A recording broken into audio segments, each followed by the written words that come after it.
Hello everyone, welcome back to another video. Today I will be discussing Inside Out 2 at the box office and how that will potentially impact Pixar's future.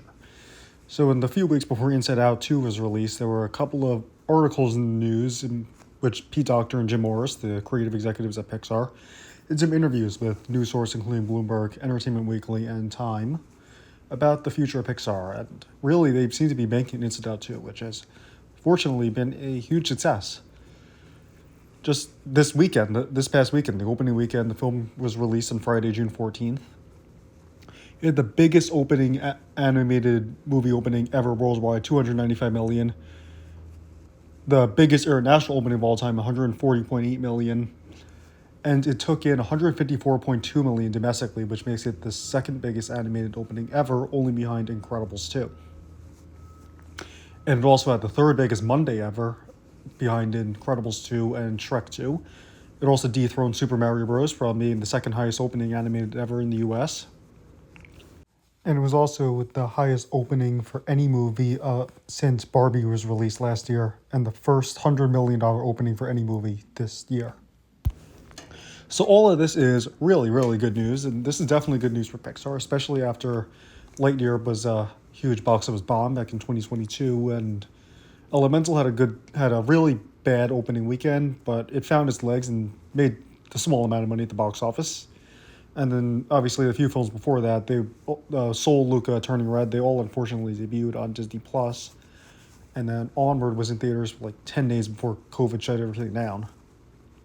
So Inside Out 2 is the first big Pixar hit since Toy Story 4 was released 5 years ago, which is crazy. Now, how will this affect the future of Pixar?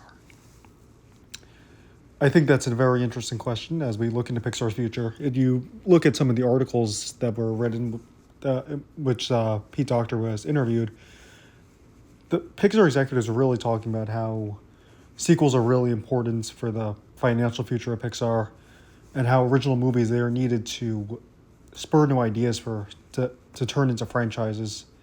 In the past 5 years, there's been a lot of Pixar originals, which is very good. We've had Lightyear and Inside Out 2, but then we've also had several original movies: Onward, Soul, Luca, Turning Red, and the upcoming movie Elio. Elio has unfortunately actually been delayed by over a year. It's now coming out June 2025. It's also been reported that Domee Shi is currently working on the film. Domee Shi was the Turning Red director. It's not clear what exactly her role is on Elio, but the way it's worded in one of the interviews that Pete Docter did, it's kind of implied that she might be the director now. Obviously, that's not actually been confirmed, but he said that Domee Shi is currently working the film. And you're previously the director of a Pixar movie, you're probably not just giving a story arc, you're probably going to be pretty high up in the film. So, and then in the articles, he was talking about how, well, specifically the Bloomberg article, he was talking about how Pixar wants to move away from autobiographical stories. So in the later articles in Entertainment Weekly and Time, he kind of course-corrected in that because apparently the Bloomberg article misinterpreted it, as did many people who read the article the way Pete Docter said it. So autobiographical won't mean we won't be getting personal stories like Luca or Turning Red anymore, but rather that directors need to let go of specific experiences that they've had if it diverges from where the character story needs to go, which does make me wonder, is that potentially what's going on with Elio? Because Luca and Turning Red, they both came out really, in Elemental, they all came out really, really good, in my opinion. I really liked all of them. But then there's been rumors for a while that Elio's been having production issues, so could that be the problem, that maybe Adrian Molina wasn't willing to let go of something and it was hurting the movie as a whole? So the next movie after Elio is releasing in March of 2026. That will be an original movie. It has not been announced yet. However, it is expected to be announced soon, likely at the D23 Expo coming up later this summer. And then the film after that, we have Toy Story 5 in June of 2026. I'm really hoping that movie will be good. There are reports that Andrew Stanton is directing it. And then after that, who knows what's coming after there. Pete Docter was saying in the articles that every other movie, or there'll be 3 movies every 2 years, and either like every other movie or every other year will have a sequel or spin-off, and then the rest will be original films. So it seems like it'll more or less alternate between original and sequel. So as for what those sequels could be, as I reported in a different video that came out that I published a few months ago, there was a comment from Jay Ward, a creative executive at Pixar, who said that there's more Cars content coming soon. So let me be clear that that does not necessarily mean it's Cars 4, but I think it's likely that Cars 4 is in the works and potentially possibly looking at a 2027 release based on what Pixar calendar is looking like. It was also reported in the articles that Pete Docter was talking about that they've been considering and looking at potential follow-ups to The Incredibles and Finding Nemo, and that they're not necessarily going to, but that there's a lot of room to add to it. There's also been leaks about an incredible spin-off series called Lonnie and Clyde. Who knows if that is still happening, though?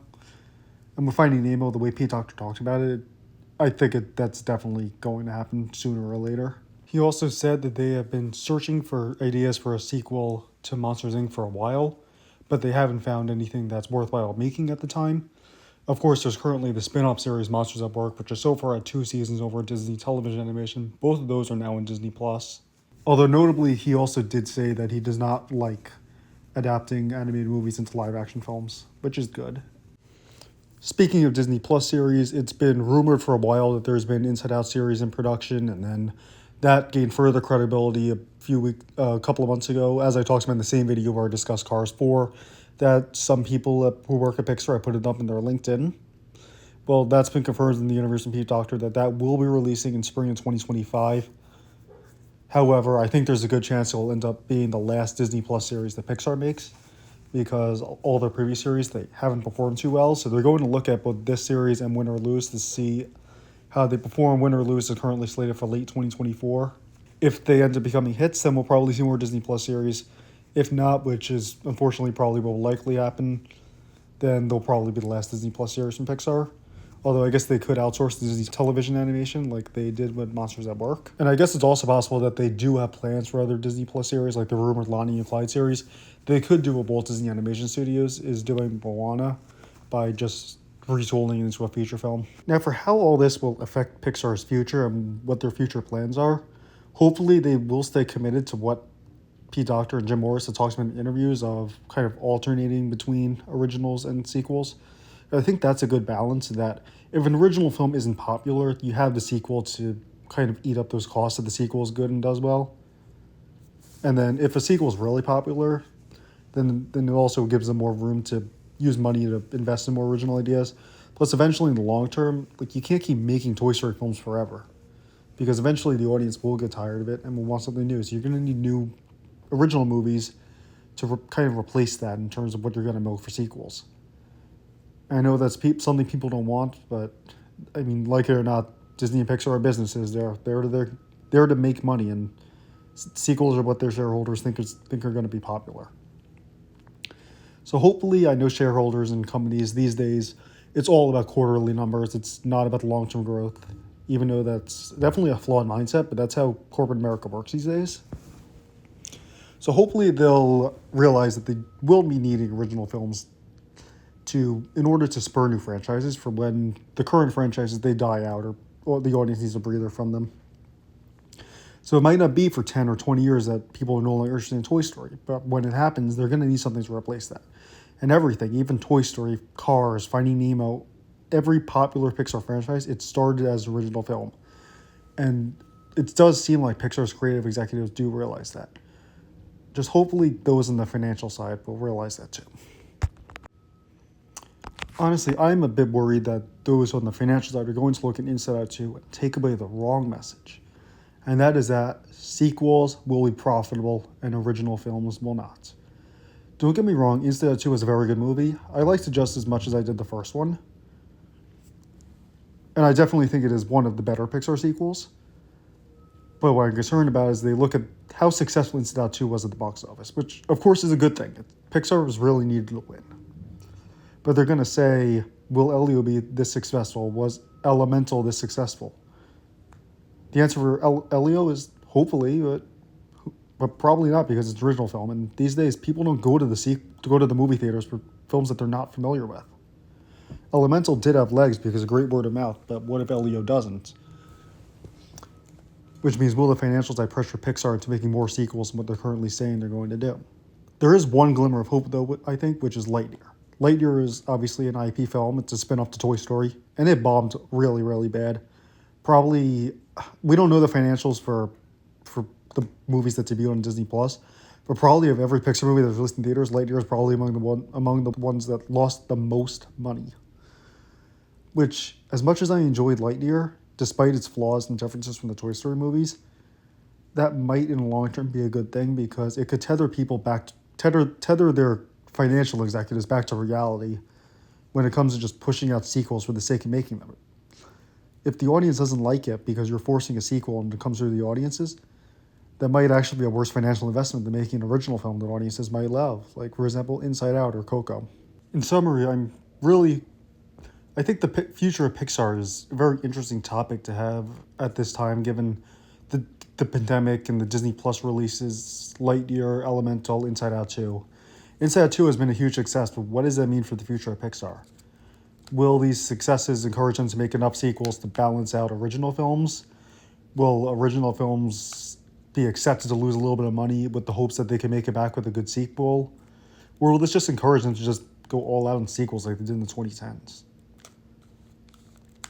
So what do you think about this discussion, and what do you think of Pixar making new sequels and how Inside Out 2 might affect that? What sequels would you like to see or not see, or how would you like Pixar to strike the balance?